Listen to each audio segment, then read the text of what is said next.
मंदिर पर जब शिव चर्चा होत रहे तो नाग नागिन जब उ राह से गुजरत रहे तो कहले कि का बोले कि चली ना से मंदिरों पर शिव चर्चा होता, हम लोग तो अलग बलग से थोड़ा सा सुन लेवे के और तब हम लोग चर्चा लेके शांति बनाम दीदी तब सुनम चर्चा, न तो ना सुन पाए। पहले चर्चा के शांति बनाई जा और बाद में सुनी जा। तो कहली कि चर्चा पहले सुन लो जाए और बाद में हम लोग अपना स्थान धर लेवे के। तो दीदी एगो रिक्शा वाला जात रहे वही रहा से जब नाग नागिन चर्चा सुन लेली तब अपना रोड से गुजरत रहे तो रिक्शा वाला से नाग के चापा पड़ गई। जब चापा पड़ गई तो नागिन ने देखलक तो पूरा छाछित होके गिर गई कि बताई कौन गलती रहे कि हमार सुहाग भोला जी उजार दिलन। कह के उनकर चर्चा सुन के हम आवत रही हमर सुहाग उजर गई। तू रिक्शा वाला भैया के कहली काहे रे नो तो कहली कि जा तोरा के आज न डासा में जहिया तू शादी करके अब हम वही दिन तोरा के डासा में क्या कि जैसे हम अकेले रह थी और ही तोरो पत्नी के अकेले रहे परी आ जैसे हम विधवा के दिन गुजारी थे उसी तोरो पत्नी गुजारी। तब महसूस हुई कि का दर्द मिलेला। कहली कि ठीक बा बेचारा गए शादी के तो दिन धराए रहे गैल घरे माँ बाबू कैसे बोल चाल ना करते रहे दीदी मन मार के और बैठा रहे। जब शादी विवाह हो गई पत्नी आ गई 10-15 दिन बीत गई। जब 10-15 दिन बीत गए दीदी तो कोई उनकरा अपना पत्नी से कोई लगाव ना रखत रहे। काहे कि नागिन कहले रहे कि जे दिन तू अब पत्नी से तू नाता रखबा वो दिन तोरा के डांस दे। तो कहली कि कोई बात ना है। जब शादी के दीदी 15 दिन हो गए 20 दिन हो गए अपना पत्नी से बोल चाल करबे ना करे भीरी 15 जेबे ना करे तो नया नोहर है दीदी कोई के भी लगे है कि क्या बात है। तब 20वां दिन में दीदी पूछली अपना कहली कि आज हम खाना लेके आए खाना लेके आ में आज हम इनका से बात पूछ ही के रहबे कि आज हम ये बात पूछ के रहबे क्या रहुआ के पसंद नहीं कि शादी करना चाहत रही काहे हमरा जरा दूरी बना के रही थी।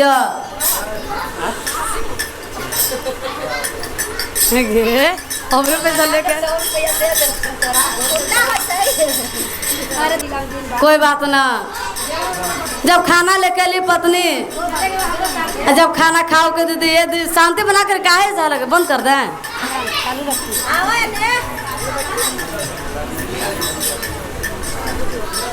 तैयारी खाना लेके जब पति उनकर खा पी ले जब घर से बाहर निकले लगली तो हाथ धर लेली कहली कि आई जी हमरा से दूरी बना के काहे रही थी का तहरा के पसंद ना है अगर ना पसंद है चाहे तो कोई के रख ले बानी ओहो बता दे। कहली क्या देखी ऐसा कोई बात ना है से हम बस सिर्फ खाली खाना दे देता खाते बानी हमें सबसे बोली संस्थित है ही जा खाली एगो तोहरे से तो ना बोले थे लेकिन ना बोले के कारण का है। तो कहली कि क्या बात बा कोई बात ना है। तो कहली कि नहीं आज रहुआ के सब बात बतावे के पड़ी।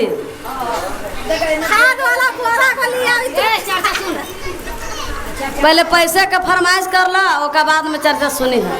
देखी ऐसा कोई बात ना है आ तहरा के सच हम बता देता नहीं कहे कि तोरा मन में है कि कोई और के रख ले है तो ऐसा कोई बात ना है। बाकी तोरा का हम सच्चाई बतावता नहीं अपना मन के बात बा। अगर हम तहरा के बता दे हम तहरा के शक मिट जाए हमरा के मृत्यु हो जाए तो कोनो दिक्कत ना हो। सारा पत्नी के अपना बात बता दे दीदी कि नागिन कहले रहे कि यदि शादी करके बा पत्नी से लगाव रखब बोल चाल करब ओहे दिन तहरा के डासम। यही कारण है कि तोहरा से हम बात ना करे थी आ कुछो वजह न है।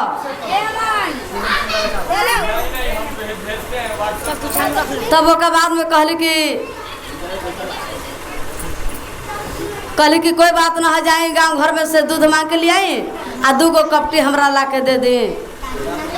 गांव घर से दीदी दूध तसला गेल और 2 गो कपटी आ गए और रहे शिव के भक्त रहे। कहली कि कैसे हमर सुहाग उजारती हन से हमहू भोलेनाथ के देखत आने कि कैसे हमर सुहाग उजारी हन। उ का करली कि दोनों कपटी में नीमक भर के दूध में मिलाकर आ दरवाजा पर रख देली। कहली कि आखिर आगे नहीं है तो अपना खाते पीते तो अबे करी है आ जाने ला कि जेकर घर में नीमक खा लो नीमक के शरीर देवे पड़ेला। जब नागिन उनके मालूम चल गई कि अपना पत्नी से बड़ा राय से बतियाता ई बोलता, तब नागिन उन्हें से आयल हर कहल कि आज हम डांस देम। अली तो दुआरी पर नजर पड़ गई कि दूध रखल है, तो जैसे बहुत दूर से आ रहा है, बहुत दूर से आ रहा है, तो वो नागिन के भूख प्यास लग गई। वो क्या करली कि दूध के पी लेली।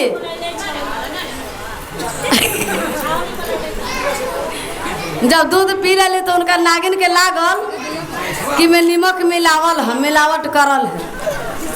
महसूस करल नागिन कि लग रहा है कि नीमक मिला बड़ा चालाक औरत है कि देखी कि अपना पास सुहाग बचाव के चलते हमरा के नीमक पिया देली। अब हम डांसी तो कैसे डांसी। फिर भी कहली कि जाता नहीं हम देखा था निकाह तू अपना पति के चरण दबावत रहे। नागिन गईली कहली कि आज हम तोर पति के तो डांसी है नी, बाकी तू इतना चलाक रहू हमरा मालूम ना रहे, हमरा के भरमा देलू से कि हमरा के नीमक पिया दू तो नीमक हमरा तो शरीर देवे पड़ी। हम ना चाहे थी कि जैसे हम विधवा के दिन गुजारे थे उसे तो भी गुजारा। जाता हर सुहाग के हमें जीवन दान दी थी तोर पति के आ तू आज के बाद तो घर परिवार भरा रहे आ तो सुहाग अमर रहे। आ पूरा संसार के भी यही कहा में कि कम से कम अपना महादेव पर विश्वास रखी कि भोलेनाथ कोनो न कोनो रूप में आके मदद जरूर करेला। यह माए बहन है चाहे कुछ भी हो गई तो मोती मार को से भेज देवेला कि जाई तारा है संकट में पड़ल है। तब वजह से नागिन आशीर्वाद दे के दीदी अपना चल आयल और अपना दुल्हा दुल्हन बढ़िया से रहे लागल। उनका बाली फुलवारी आगे में है जीवन बढ़े लागल। तो प्रेम से बोला शंकर भगवान की, गौरी मैया की। एक और है जैसे नागिने में है कहा था कि सास और पुतोह के सब कोई चर्चा करेला अब भगवान में केहू के मन ना लागेला। तो चर्चा भैया वो कहे के चाही कि जो हमरा के पूरा कैले बारन। केहू के रहे के ठेकान ना रहे, केहू के खाए के ठेकान ना हो। बाबा से मांगेला बाबा जरूर पूरा करेलन। अगर हम जाता निकम आए तो बाबा के कृपा से है, उनका मर्जी हो जाए तो तहरा मोती मार के घर में बैठा दिया। केहू से कोई रहता न बुझाए और उनका माया लग जाला। काहे के कहा तो कि जब बाप मतारी पैदा करेला बाल बच्चा के तो भूखे ना रह देवेलन, क्योंकि हम भूखे रह जाए बाकी हमारे बाल बच्चा कैसे भूखे रही। तो से हमारे महादेव हथन कि हम लोग के जीवन दान तो देले बारन, बाकी हम लोग उनका के समझित नहीं कि कमर रूप में दया करेलन आ कमर रूप में जीवन दान के हम लोग के प्रयासित कर ले बानी जा। ये बात के केहू समझे वाला ना है भैया, सही में एक ही समझे वाला है कि महादेव है। देखो महापुजारी रही और राजा के उगाम ऐसा रहे भैया कि केहू ना पूजा पाठ के मरम केहू ना जानत रहे। जब केहू ना जानत रहे तू राजा के पुतोह अली,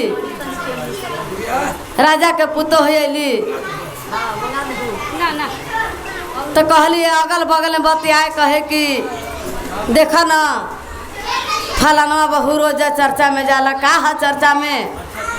एगो है का बोल कि कमाए आए थी के व्यवस्था कर ले बारन सा आ चल जाता रह सा कमाए। वही रोजगार हव। तो दीदी रोजगार न कहा तो कि भगवान के भजे से थोड़ा देख के कष्ट भी दूर हो जाए और भगवान के चरण में आए से कुछ हम लोग लेके जाए ला जा। तो कहली कि कोई बात ना। जब उनका पुतो हो कहली के मम्मी जी कौन तो एगो साधु आए रहे आ भिक्षा केहू से ना लेत रहन। ई कौन ऐसा साधु हो कि भिक्षा ना ले थन से हमरा को जोगी से भेंट करा दे। उनका सास कहली कि देखा अभी नया नहर बारा ज़्यादा बोले के ना हो तो कि ना जब ले हमरा के भेंट ना करेब तब तक ले तहार घर में प्रवेश ना करम। भले हमर डोली लौट जाए बाकी तहरा के घर में हम ना जाए। कहले कि कोई बात ना हो। अब इज्जत के तो बात है भाई तो भेंट करा नहीं है। जब वो बाबा के ले गली भेंट करावे तो देखी जो सच्चा भक्त रहेला वो चिन्ह जाला महादेव के कि कौन रूप में महादेव आला तो कौन रूप में ना हो। जब वो चिन्ह गईली तो बाबा मटिया दिली कि अभी भंडार खोले के ना हो कि महादेव हो जाए आयल बारह। कहले कि ठीक है। जब खोइसा के नैहर से चाव मिले ना वो कहली कि कोई बात ना खोइसा के चाव लेके और बाबा के बना के आ खियले। बाबा तो खा तो लेलन बाकी कहा कि वो लड़की पर अछरंग लागे लगल। बाबा थोड़ा सा नौजवान में हलन तो सबको उनका के अछरंग लगावे लगल कि बताओ है 10-20 दिन से बाबा बगीचा गोर ले बारे के से भिक्षा ना ले ले आई नया नहर कनिया से खा लेलन आ पानी पे बात तो जरूर कुछ है। ये सब ही ढोंग है कि जरूर कोई मान कि गलत सोचे लागल। जब बेचारी रोवे लागल कि देखी दीदी ऐसा कोई बात ना है अपने आप के समझी अपन गलती महसूस करी हम गलती ना ही तो केहू माने के तैयार न रहे भैया केहू ना कहे कि हम मान ना सकेला। तो एगो गीत के माध्यम में सब शिष्या बहन के समझैली। कहली कैसे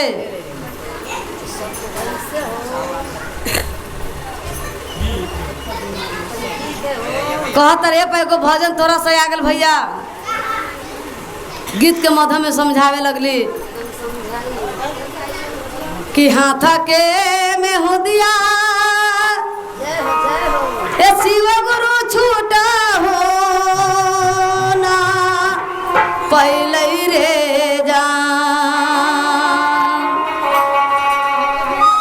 जान छूटा हो ना पहले रे जान करी रे ले गोरो दरसनिया रे जान करी रे ले गोरो जान करी रे ले गोरो दरसनिया रे जान करी रे गोरो दरसनिया रे आया रे गोर के महुरवा हो गोर छोटा हो न पाइलई रे जा गोर के बेहुदिया ए गुरु गोरा तेरा छुटलई रे जा आया रे गोरा के महरवा हो गोर छोटा हो न पाइलई रे जान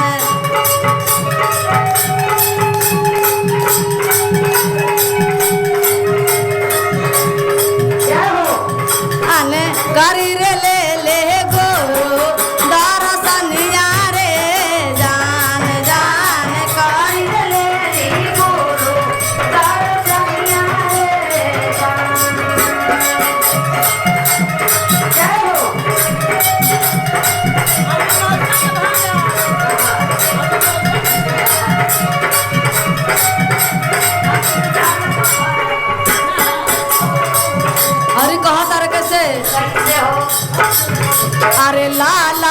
का चुंदरिया हो गोरो उतार हो न पैली रे जान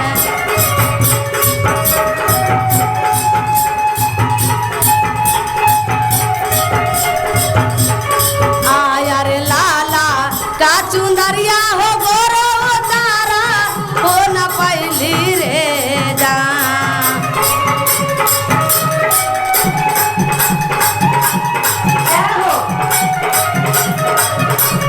जान करी रे ले गोरो दारा सनिया रे जान जान करी रे ले गोरो दारा सनिया रे जान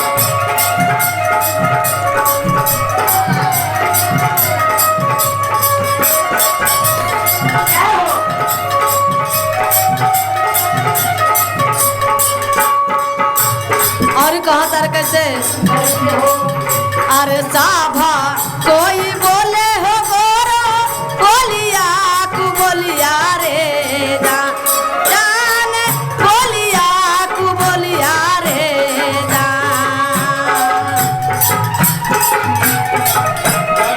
अरे साभा कोई बोले हो गोरो बोलिया कु बोलिया रे जान बोलिया कु बोलिया रे जान लागा है जामुनवा बजाओ तो हमने के लिखे अभी तो जोगी बाबा भी अरे साभा कोई बोले हो गोरा बोलिया कु बोलिया रे जान कोई बोले हो बोलिया कु बोलिया रे अरे जान बोलिया कु बोलिया रे जान लागा है जामुनवा तो भी जाई रे जान जान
Thank you.